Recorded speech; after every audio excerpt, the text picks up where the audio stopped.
pessoal, então vamos trabalhar o código aqui desse nosso exercício aqui, dessa questão 4, não é? Que era sobre um jogo de adivinhação, na qual no vídeo passado a gente mostrou um pouco sobre a análise, e agora a gente vai discutir um pouco sobre a implementação, não é? Então, a análise aí, nossa entrada, nosso processamento, nossas saídas, né? Nosso armazenamento, a gente vai começar aqui pelo armazenamento, tá bom? Então, eu vou usar essa versão aqui 2.5 aqui do Visual G para a gente estar implementando esse código aqui. Bom, vou afastar um pouquinho aqui. Então, a gente tem aí a criação das variáveis necessárias, né? Então, a gente vai precisar de uma variável aqui para estar fazendo a geração do número aleatório, que a gente vai chamar essa variável aqui na análise, a gente chama de num, tá certo? Nós vamos ter também uma outra variável chamada de pal, né, de palp, aqui que seria o palpite que a gente vai estar trabalhando. A gente vai precisar de uma outra variável para calcular a diferença, né, entre o palpite e o número, que eu vou chamar de diff. E como eu vou trabalhar com uma repetição, né, eu preciso de algo que faça a contagem das repetições aí, para estar trabalhando o nosso laço de repetição, que eu vou chamar de count, tá? Trabalhar com todas as variáveis do tipo inteiro aqui. Beleza. Então, nossa entrada de dados, a geração automática aí, eu vou evitar comentário para o código não ficar grande, mas depois eu posto o código comentado para vocês, tá certo? Então, eu vou precisar iniciar aí fazendo a entrada de dados automática, né, que é para o número. Então, eu vou dizer que o número vai receber o comando range, tá certo? 20, tá? Mais um, eu expliquei para vocês o mais um na análise, tá? Mas aí o comando range, mais um, que é para fazer a geração do número automático. Beleza, então vou precisar também, sempre bom a gente inicializar nossos contadores, os nossos somatórios, qualquer variável que vai fazer algum tipo de operação em um laço, né? Inicializar aí ela com um valor, aí, no caso eu vou inicializar com 0, mas com um valor pré-determinado que você vai fazer. Eu vou trabalhar com um laço aqui do repeat. Eu gosto, vou trabalhar com laço repita. Por que eu vou trabalhar com laço repita? Bom, porque eu acho mais conveniente trabalhar com repita nesse caso, tá? Poderia trabalhar com poderia trabalhar com enquanto, poderia, mas optei por trabalhar com laço repita. Se eu vou trabalhar com laço repita, tudo vai ficar preso no laço. A primeira coisa que eu preciso fazer dentro desse laço é receber o palpite, uma vez que o número já foi gerado aleatoriamente, tá? Então, gerei o número aqui aleatoriamente, então aqui dentro da repetição, tá certo? Entrada de dados, eu vou precisar aí estar recebendo esse palpite para dentro do laço de repetição, eu fazer as comparações aí. O meu laço repita, então vou usar aqui escreva aí um leia, né? Entre com o seu palpite, e aí eu vou ler exatamente o palpite, que eu chamei aqui de palp. Tá? Beleza, pessoal. Ó, essa aqui é a minha entrada de dados, né? Tem uma entrada de dados automática que é do número e tem essa entrada de dados aqui, manual aqui por palpite, que deve ser repetido por até 3 vezes, então como 0. Então essa será a primeira vez que o palpite vai ser lido, tá certo? Então eu já li o palpite, então eu posso incrementar o contador aqui, que agora o contador ele vai receber o valor que ele tinha antes mais 1, tá? Lembrando que o limite para essa variável contador do meu repita vai ser até conte igual a 3.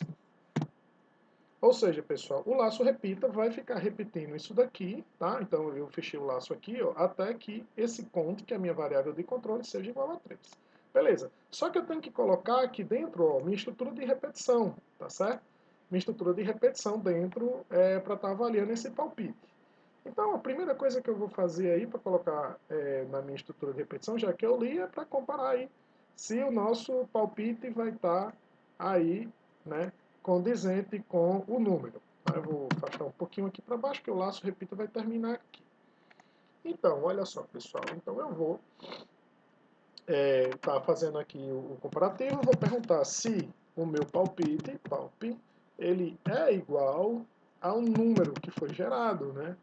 Então, se então, pessoal, automaticamente eu vou fazer a saída, não é, com né, com o parabéns, você acertou.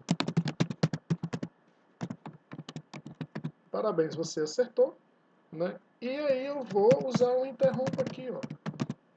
Interrompa, tá? Vou sair fora do laço, não vou contar, não vou fazer nada. Se você quiser colocar aqui, certo? Colocar uma vírgula aqui e mostrar no número, basta você mostrar aqui conte, né? Ó, se você mostrar aqui conte, você acertou nessa tentativa aqui. Interrompa, beleza? Só que eu tenho os casos negativos do se aqui. Então, se, né, a gente tem também o caso do se de sim, interrompa, agora a gente vai para o não. A gente tem que fazer o cálculo da diferença aqui para fazer o comparativo. Se é menor do que 4 o número, ou se é menor do que 6 o número, né? E aí a gente vai fazer essa outra estrutura aí de decisão do se de acordo com nossa análise anterior dos dados, tá? Então, beleza. Se não, tá? Se não, a gente entra com outro se. Lembrando, pessoal, que vocês sempre façam a indentação, tá? Indentação é você tá afastando aqui para você ter o controle. Ó, eu afastei no laço, repita todos os comandos aqui, fica numa indentação. No se aqui dentro, se não outro se, eu vou fazendo a indentação aqui do código para ficar melhor, para a gente ler melhor esse código, tá bom? Então, se não, a primeira coisa que eu tenho que fazer é calcular, tá certo, a diferença, né, que eu vou chamar de diff, vai ser 2 pontos igual, tá, pessoal, ao palpite, que é o palp menos 1. Pessoal, aqui eu tenho um problema, tá certo? Por quê? Porque eu tenho que trabalhar com números de diferença de 4, então isso pode ser negativo ou pode ser positivo, né? Então eu tenho que criar uma estrutura para evitar jogar essa estrutura dentro do se, eu posso criar um se aqui, né, para corrigir essa diferença caso ela seja negativa. Então eu faço se diff menor do que zero.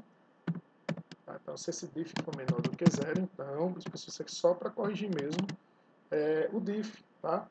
A diferença, se ela for negativa, no caso, existem casos em que a diferença vai ser negativa, por quê? Porque o número aqui está negativo, se você der um palpite aqui menor do que o número, o diff vai ser negativo. Então, eu não preciso trabalhar com números negativos, eu preciso trabalhar com unidades. Então, eu tenho que corrigir isso daqui. Né? Então, vou dizer que o diff vai ser igual a menos diff. Ou seja, simplesmente eu estou invertendo o final. E aí, o fim siga isso daqui. Pronto, só trabalhei para que eu possa fazer a comparação agora das 4 unidades. Então, eu vou saber se essa diferença aqui, se esse diff aqui, ele vai ser menor ou igual a 4 unidades. Tá? Se isso for, pessoal, então olha só. Eu vou escrever que foi um ótimo palpite. Tá? Escreva aí, palpite ótimo. Bom, pessoal, beleza. Mas e se não for? Se não for? Se não for, eu tenho que fazer um outro se para saber se ele é maior do que 6 unidades. Então, eu vou fazer se diff, tá? For menor ou igual a 6, se diff for menor ou igual a 6, tá certo? Então, né? Se esse diff for menor ou igual a 6, escreva palpite bom. Poderia botar assim, palpite bom, entre outra vez e tal. Mas se não for, né, de acordo com minha análise, o palpite foi ruim, tá? Então eu boto aí palpite ruim. Palpite ruim. Poderia botar tente outra vez. Bom, então eu fiz aqui toda a minha estrutura de decisões a partir do cálculo da diferença. Se for menor do que 4 é um palpite ótimo, né? Se não, se for menor ou igual do que 6, o palpite é bom, se não, o palpite é ruim. Então eu tenho que fechar meus Cis aqui, ó. Fim Si, fechei meu primeiro Si aqui, vou para a indentação, fecho meu segundo Si aqui, tem um outro Si aqui embaixo, ó, fim Si, tá? Fechando o meu terceiro Si. Então tem uma estrutura aqui de decisão de 3 Cis. Lembrando que essa estrutura de decisão, ela bate exatamente com o que a gente desenhou aqui na análise, ó, nos casos dos se não.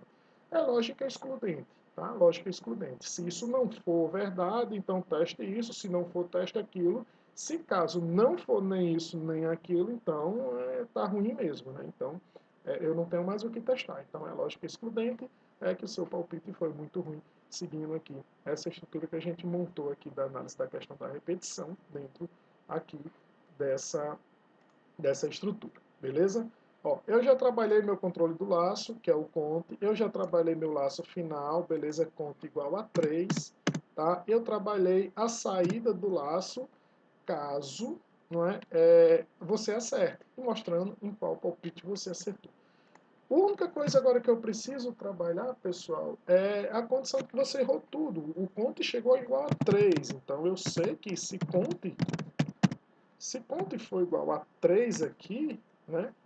É porque você não finalizou o laço aqui, ele não colocou isso daqui. Então, se count for igual a 3 aqui, então, ó, isso pode gerar aqui um probleminha que a gente vai ver daqui a pouco, tá? Um probleminha de lógica pelo contador tá ali. Mas a gente vai já resolver esse probleminha. Então, se count for igual a 3, né, a gente vai dizer, então, escreva, você não acertou. Tá? Essa é a nossa saída condicional, caso a gente erre de tudo. Beleza? Então, esse é o fim do nosso algoritmo aqui. Essa última saída aqui é a saída que passou 3 palpites, tá? E você não acertou.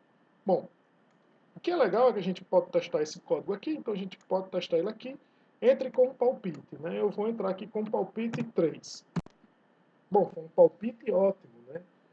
Mas eu não acertei, então que número deve ter sido gerado? Bom, eu não sei que número foi gerado, mas eu sei que eu estou a 4 unidades desse número, então talvez eu vou jogar aqui um 5. Palpite ótimo, então eu estou perto, né? Mas eu não acertei, então vou gerar aqui, então 3 com 4 vai ser, vamos tentar o 7, por exemplo. Palpite bom, não acertei. Ó, eu tentei 3 vezes e não acertei. Qual era o número? Eu não coloquei aqui para mostrar o número, tá? Foi um errozinho de lógica aqui. Então teria que colocar aqui o número que foi gerado para que a gente saiba. Mas se você for dar uma olhadazinha aqui embaixo, ó, o número gerado, olha só, ele ficou aqui, o número gerado foi 1. Então quer dizer, eu passei longe, tá certo? Ó, 1 eu joguei primeiro o 7, depois joguei 6, depois joguei o 3. Então, é isso, pessoal, esse códigozinho aqui dessa brincadeirinha aqui, tá bom? Quero que vocês façam aí, teste, vou deixar o código aí disponível para vocês testarem. Beleza? Então, valeu e até o próximo vídeo.